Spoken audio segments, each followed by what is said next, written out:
우리가 이제 보통 그리스도인이 되는 과정을 보면은 여러 가지가 있겠습니다. 크게 두 가지로 볼 수 있지요. 뱃속에서부터 내 의지와 상관없이 엄마가 교회 다녔고, 태어나고 났더니 엄마가 업어서 교회 오게 했고, 또 그러다 보니까 유치부, 아동부, 중고등부, 청년부 이렇게 거치면서 그냥 신앙생활 하시는 분들, 또 한편으로는 제가 아는 분도 그런 분이 있었어요. 남자는 아주 신앙생활 잘하는 분이고 여자분은 신앙생활을 안 하시는 분인데, 소위 말하게 종교는 자유니까 당신 원하는 대로 하시고 나 원하는 대로 하자가 아니고, 남편이 교회 가면은 그날 이 부인이 남편을 그대로 놔두지 않습니다. 이 남편 신앙생활 하려고 애쓰다가 결국 이제 포기하고 신앙생활을 안 했지요. 그러면서 항상 마음속에서는 내가 이래서는 안 되는데, 내가 이래서는 안 되는데 하면서 아내를 설득시키려고 해도 그렇더라고요. 여자가 신앙생활하고 남편이 안 믿으면 그래도 좀 신앙생활하기가 괜찮은데, 여자가 안 믿고 남자가 믿으면은 그게 쉽지가 않은 것 같아요.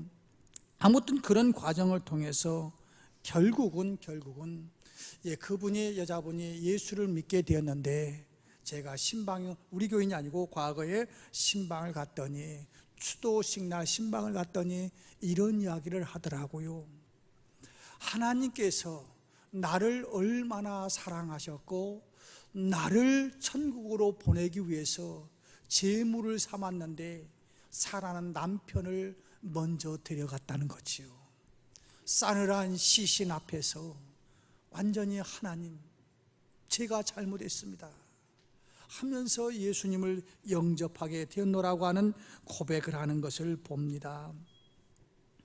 그래요, 어떤 분들은 나와는 전혀 상관없이 어떤 아픔과 환난 속에서, 극한 상황 속에서 복음을 전해 듣고 예수를 믿는 사람 있습니다. 오늘 본문에 나오는 베드로 역시 노력과 실력으로 안 되는 실패를 경험한 뒤에 생명의 주님을 만나는 장면이 오늘 본문에서 이야기하고 있지요. 사람은 누구나 성공을 꿈꾸고 그 성공으로 인해서 행복한 삶을 살아가기를 소원합니다. 하지만 인생이 어디 그리 호락호락하던가요? 대부분의 사람은 자신의 열망하고 꿈꾸던 것을 다 이루지 못하고 살아갑니다. 소원과 꿈을 이루기보다는 오히려 실패를 더 많이 거듭하며 허탈함을 안고 살아가는 것이 우리 인생의 모습 아닌가요? 오늘 본문 2절에서 이렇게 말합니다. 호숫가에 배 두 척이 있는 것을 보시니 어부들은 배에서 나와서 그물을 씻는지라 라고 기록하고 있어요. 지금 이 어부들은 무엇을 하고 있습니까? 고기도 잡지 못한 채 허탈하게 그물을 씻고 있습니다. 많은 고기가 그물에 걸려야 될 텐데 오히려 그물에 고기는 없고 나뭇가지 쓸데없는 오물들만 걸려서 그냥 그물을 챙길 수가 없어 씻어야 되는 그런 아픔의 현장이었습니다. 거친 갈릴리 호숫가에서 밤새도록 고기잡이를 한 사람입니다. 피곤하고 지쳐 있습니다. 이렇게 고생을 하고 애썼지만 성과는 허탈함 뿐이었습니다. 오늘 본문 5절에서 시몬이 대답하여 이르되 선생님, 우리들이 밤이 새도록 수고하였으되 잡은 것이 없지만은 하며 말하는 것을 볼 수 있습니다. 어부들은 밤이 새도록 힘겹게 그물을 내렸습니다. 열심히 노력했습니다. 그런데도 고기가 도통 잡히지를 않는 거예요. 밤새도록 그물질을 했으면 만선이 되어야 기쁘고 행복할 텐데, 수고한 대로 열매를 거둬야 될 텐데, 땀을 흘렸으면 땀의 결과가 있어야 될 텐데, 현실은 텅 빈 그물뿐입니다. 여러분, 이 어부들의 심정이 얼마나 허탈하고 상심이 되었을까요? 그런데 가만히 보세요. 이 어부들의 모습이 혹시 나의 모습은 아닙니까? 아침 일찍이 일어나고 저녁 늦게 누우면서 수고했습니다. 그런데 성경은 이렇게 말합니다. 하나님께서 지켜주시지 않으면 그것이 헛되다고. 노력 안 한 것이 아닙니다. 최선을 다해서 애쓰고 노력했습니다. 잠도 못 자고 밤새도록 땀 흘려 일했습니다. 그런데 현실의 열매는 아무것도 거둘 수 없는 공허와 허무함 뿐입니다. 마음과 몸이 지쳐 있습니다. 그런데 여러분, 바로 이때에 우리 주님께서 찾아오셨습니다. 노력해도 안 되고 실력이 있어도 안 되는 이 상황 속에서 우리 주님께서 찾아오셨어요. 절망과 허탈의 시간, 그때 주님이 찾아오셨습니다. 세상에는 이렇게 내가 아무리 애쓰고 수고하여도 실패가 찾아올 때가 있습니다. 이 실패를 어떻게 이기고 극복할 수 있을까요? 노력하면 성공이 가능할까요? 어느 정도는 가능할 겁니다. 노력하면 행복이 가능할까요? 어느 수준까지는 가능할 겁니다. 공부를 하고 실력을 키우면 가능할까요? 아마 여러분들도 잘 아는 책이 있을 겁니다. 상당히 두꺼운 책인데 성공하는 7가지 습관이라고 책을 쓴 것이 있는데, 그 책 많은 기업하는 분들이 또 인간관계 있는 사람들이 어떻게 하면 이 성공하는 7가지 습관을 가지고 내가 성공할 것인가? 그런데 말입니다, 그 책을 쓴 저자가 사업을 하다가 완전히 망해버린 거 아십니까? 내가 그를 가지고 강의를 통해서 이렇게 하면은, 이런 습관이 있으면 성공할 수 있다고 외치지만은 막상 내가 그 이론을 가지고 현장에 갔을 때 그물 속에 고기가 가득한 것이 아니라 오직 오물로 가득 차 있는 그 현실 말입니다. 어떻게 보면은 이 어부들은 고기잡이 쪽에서는 완전한 전문가라고 말할 수 있어요. 계절에 따라서 고기가 어떻게 움직이고 있고, 날씨에 따라서 고기가 어떻게 이동하고 있고, 온도에 따라서 물고기들이 어디로 이동하고 있는가, 어디가 포인트인지를 꿰뚫고 있는 베테랑들이었습니다. 그런데 밤새도록 애썼지만 빈 그물뿐입니다. 노력으로 실력으로 안 되는 것을 입증해 주고 있지요. 이것이 우리의 인생입니다. 그러면 이 실패의 극복은 어디에서 시작될까요? 실패가 성공으로, 절망이 희망으로, 허탈함이 축복의 기쁨으로 바뀌는 것이 어디에서 시작되는 것일까요? 그것은 주님께서 나를 찾아오시는 데서부터 시작됩니다. 실패의 현장에 주님이 찾아오십니다. 그리고 문을 두드립니다. 내 삶을 찾아오시는 주님, 이 주님을 내가 노력하고 또 전문 지식을 가지고도 안 될 때, 나의 이성을 초월하여 주님의 말씀에 순종할 때에 오늘의 허무함을 극복할 수 있는 삶의 현장을 우리에게 이야기하고 있지요. 모든 분야마다 전문가가 있는데 그 전문가가 비전문가가 전문가에게 이래라 저래라 말한다고 하면, 또 명령한다고 한다면 결코 달갑지 않게 들릴 겁니다. 어쩌면 마음이 상할지도 모르겠습니다. 베드로는 그래도 갈릴리 바다만은 제 손바닥 보듯 훤히 알고 있는 갈릴리 바다의 나름대로 고기잡이 전문가가 아니었습니까? 이에 비해 예수님은 무엇입니까? 비전문가 중에 비전문가 아닙니까? 그저 아버지 밑에서, 목수지라는 아버지 밑에서 목수 일에 대해서는 어느 정도 알지 모르지만은 갈릴리 바다에서 잔뼈가 굵은 시몬에게 깊은 데로 가서 그물을 내리라고 하는 것은 세상 말로 번데기 앞에서 주름 잡는 격이 아닙니까? 그럼에도 불구하고 오늘 5절에서 시몬 베드로가 이렇게 말합니다. 시몬 베드로가 우리들이 밤이 맞도록 수고를 하였으되 얻은 것이 없지만은 이라고 단서를 단 다음에 말씀에 의지하여 내가 그물을 내리리다 하고 순종하겠다고 하는 자세를 취하고 있습니다. 베드로가 우리들이 밤이 맞도록 수고하였으되 얻은 것은 없지만은, 다시 말하면은 내 경험으로, 내 지식으로, 내 노력으로 할 만큼 다 해서, 당신이 한다고 해서 뭐 큰 기대는 하지 않지만은 그래도 선생님이 말하니까 나는 그물을 내리겠다고 하는 겁니다.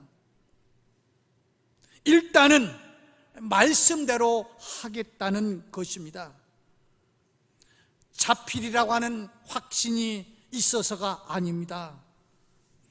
주님께서 말씀하시니까 내 지식이 동의하지 않고 내 경험이 동의하지 않지만은 주님께서 말씀하시니까 나는 순종하겠다고 하는 그 의미가 있습니다. 그것이 어디서부터 왔을까요? 성경학자 중에서는 베드로가 이렇게 이야기할 수 있었던 것이 요한복음 2장의 사건이 아닐까 하는 이야기를 하시는 분들이 있어요. 요한복음 2장의 사건은 무엇입니까? 예수님께서 처음 기적을 행하시는 사건, 가나안 혼인잔치의 이야기입니다. 이스라엘 문화 속에서는 잔치 속에서 반드시 포도주가 나오게 되어 있지요. 그런데 그만 잔치가 다 끝나지도 않은데 포도주가 떨어져 버리고 말았어요. 그러니까 주인은 당황할 수밖에 없고 그 자리에 예수님과 예수님의 어머니가, 육신의 어머니가 계셨단 말이에요. 예수님의 육신의 어머니 마리아가 하인들에게 이렇게 말합니다. 예수님이 어떤 이야기를 하든지 간에 우리나라 말로 족을 달지 말고 그대로 해라. 그 이야기를 아마 베드로가 옆에서 들었고 그 모습을 보았을 거예요. 그래서 빈 항아리를 갖다 놓습니다. 그리고 물을 채웁니다. 그리고 그 물을 떠다가 지금 결혼식에 있는 사람들에게 주니까 그 사람들이 어떻게 합니까? 다른 집들은 처음에 좋은 포도주 내놨다가 사람들이 좀 취해갖고 그 맛을 좀 잘 모를 때는 조금 질이 떨어지는 포도주를 내놓는데 어떻게 당신은 이렇게 더 좋은 포도주를 내놓느냐고 하잖아요. 이것을 아마 베드로가 그 당시에 보지 않았을까? 이 밖에 이제 다른 말은 없잖아요. 세상에 이러한 지시를 따를 수 있겠습니까?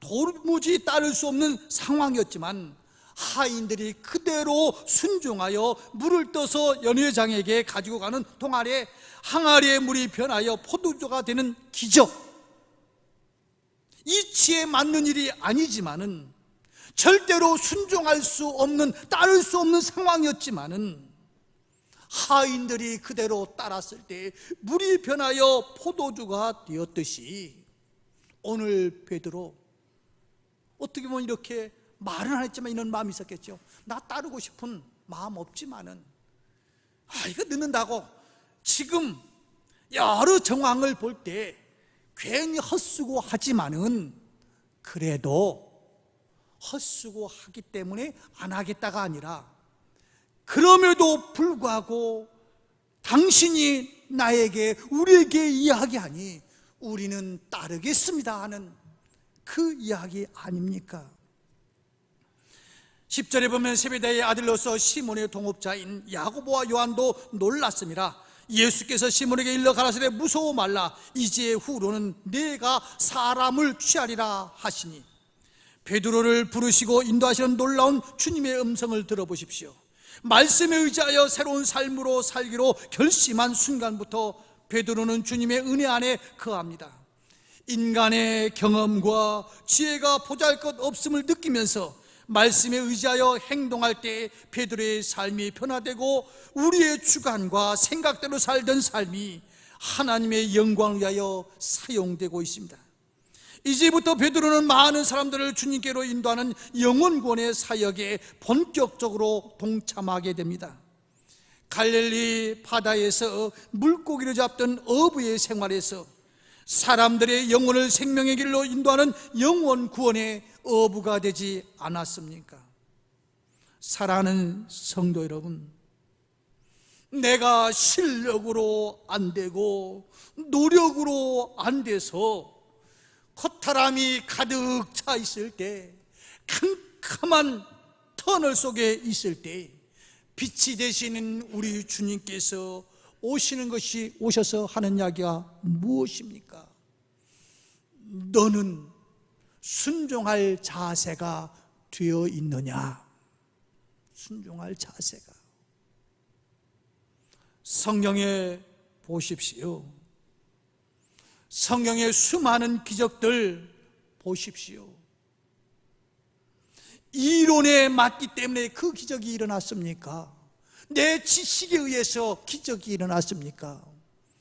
하나님의 모든 기적은 주님 만나는 순간에 이루어지는 거예요. 그런데 잘못하면 이 본문을 보면서 이렇게 또 생각하기 쉽습니다.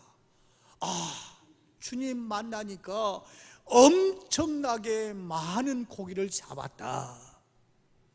여기에다가 포인트를 맞추면은 우리가 성경을 조금 삐뚤게 본 거라고 말할 수 있지요. 성경은 결코 우리들로 하여금 경제적인 부가 하나님의 뜻이라고 말하지는 않습니다. 그것을 통해서 하나님의 역사가 이루어지지 아니하면, 내게 맡겨주신 그것을 통해서 하나님 나라가 이루어지지 아니하면 그것은 축복이 될 수 있는 건 아니잖아요. 오늘 이 기적을 통해서 돈 많이 벌었다 이렇게 이야기하고 있지 않잖아요. 이 사건을 통해서 베드로가 한 이야기가 뭡니까? 주님, 나를 떠나소서. 나는 죄인입니다. 예수의 사건을 통해서, 우리의 신앙의 사건을 통해서 제일 먼저 발견해야 될 것이 무엇인지 아십니까? 나는 죄인이라고 하는 사실입니다.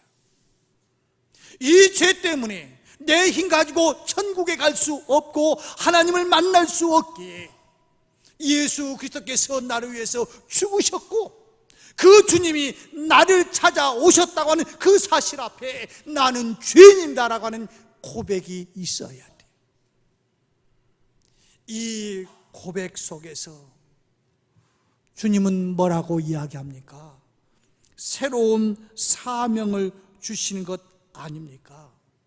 너 지금까지 그저 고기 잡아서 너 배불리는 거, 그것이 인생의 최고의 목적이었다고 한다면, 이제 나를 만난 후에 내가 죄인이라는 것을 깨달은 후에는, 아니 천국이 있다고 하는 사실을 깨달은 후에는 이거보다 더 엄청난 사명이 있으니 고기 잡는 일에서 사람 낚는 어부가 되라고 이야기하고 있어요. 저는 요새 제국주의와 하나님 나라에 대해서 좀 글을 읽고 있어요. 근데 그 저자가 계속 강조하고 있는 것이 이거더라고요. 제국주의는 다른 나라를 막 침략해서 뭐 다 뺏어다가 우리만 잘 먹고 잘 사는 거, 이것이 제국주의의 기본. 그러니까 나라가 뭐 미국이든 소련이든 중국이든 세계를 위해서 쓰임받는 것이 아니라 내 민족을 위해서 다른 나라를 희생제물로 삼는 것. 그런데 하나님의 나라는 무언가? 나의 희생을 통해서, 우리의 희생을 통해서 함께 축복의 통로를 이야기하는 것이, 축복의 통로로 안내하는 것이 하나님 나라라고. 어쩌면 교회도 그렇지 않습니까? 교회가 숫자가 많은 것이 축복일까요? 이 교인 저 교인 다 끌어모아가지고 우리 교회는 이렇게 특별한 교회다, 이렇게 저렇게 끌어다가 우리 교회만 배부르는 것이 하나님이 기뻐하시는 걸까요? 그것은 제국주의에 지나지 않습니다. 제국주의 교회에 지나지 않습니다. 우리 교회를 통해서 다른 교회도 함께 성장할 수 있는 그러한 교회, 저는 꿈꾸는 교회가 하나 있어요. 제 친척 중에서 어떤 교회가 있는데 그 교회는요, 항존직들, 안수 집사님, 권사님, 장로님들 6년이 되고 7년째 되면은 무조건 그 교회 못 나오게 해요. 그리고 작은 교회 가서 1년 동안 잘 섬기다가 다시 돌아오게 하더라고요. 이거 쉬운 일이 아니지 않습니까? 쉬운 일이 아니잖아요. 그런데 은혜를 아는 사람, 은혜를 아는 교회, 이것이 목사가 잘해서, 교인들이 잘해서, 우리가 잘해서가 아니라 전적인 하나님의 은혜를 받았다고 한다면 그 은혜를 나누어 주는 모습으로 가야 되지 않겠습니까? 나를 위해서 고기잡이에 평생을 살았다면 이제 영혼 구원을 위해서 사람 낚는 어부가 되도록 주님께서 사명을 주셨듯이 우리 경인제일교회, 지금까지는 하나님 햇빛 보는 교회 되게 해달라고, 햇빛 보는 교회, 우리 자립하는 교회 되게 해달라고 이제 기도해서 하나님께서 이만큼 주셨다고 한다면 이제는 우리가 아니라 바로 옆을 바라볼 수 있고 세계를 바라볼 수 있고 민족을 바라볼 수 있는 그 삶으로 바뀌는 것이 주님께서 기뻐하는 것 아닐까요? 사랑하는 성도 여러분, 하나님은 큰 교회라고 해서, 큰 교회에 목회했다고 해서 주님께서 저를 반갑게 맞이할 것도 아닐 겁니다. 다른 교인들 빼앗아다가 이 교회를 채웠다고 한다면 하나님은 저에게 야 이 도둑놈아 하면서 문전박대할지 모릅니다. 우리 경인제일교회, 물론 이제 이사 오셔서 어느 교회를 선정해야 될 때는 우리 경인제일교회를 선정해 주십시오. 그러나 작은 이 주변에서 십자가가 힘들다고, 신앙생활을 하기 힘들다고, 편하게 살겠다고 생각하겠어 이 자리에 왔다고 한다면 여러분은 이 자리에 앉을 자격이 없습니다.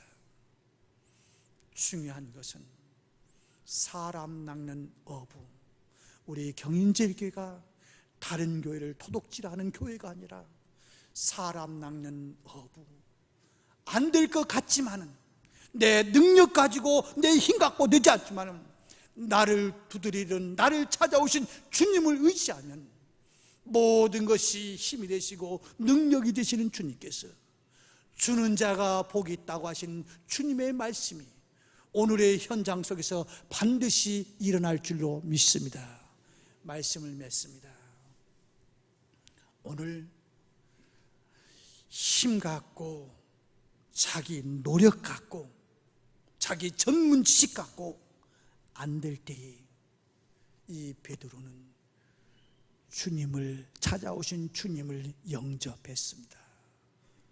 내 세계가 나만 먹고 사는 고기잡이 어부의 인생이 전부인 줄 알았는데 주님을 만나고 나니까 그보다 엄청난 큰 사명을 맡겨주셨듯이 우리 경인제일교회 우리만인 줄 알았더니 바로 옆을 내다보니 그 사람들을 책임지라고 우리에게 많은 것을 맡겨줄 그날을 생각하면서 주님 앞에 순종할 줄 아는 우리 모두가 되기를 주의 이름으로 축원합니다. 기도하겠습니다. 하나님 아버지, 주님께서 우리에게 맡겨주는 사명은 영혼 구원하는 어부가 되라고 우리에게 맡겨주셨는데 모든 건 나만을 위해서 우리만을 위해서 편안하고 안락한 일만을 추구하고 있는 우리의 모습이 되기가 너무 쉽사오니 주님, 우리의 사명 발견할 줄 아는 축복이 있게 하여 주옵소서. 우리의 땀과 헌신을 통해서 이웃이 기뻐하는 모습을 함께 즐거워할 줄 아는 저희들 되게 하여 주옵소서. 예수님의 이름으로 기도드리옵나이다. 아멘. 네,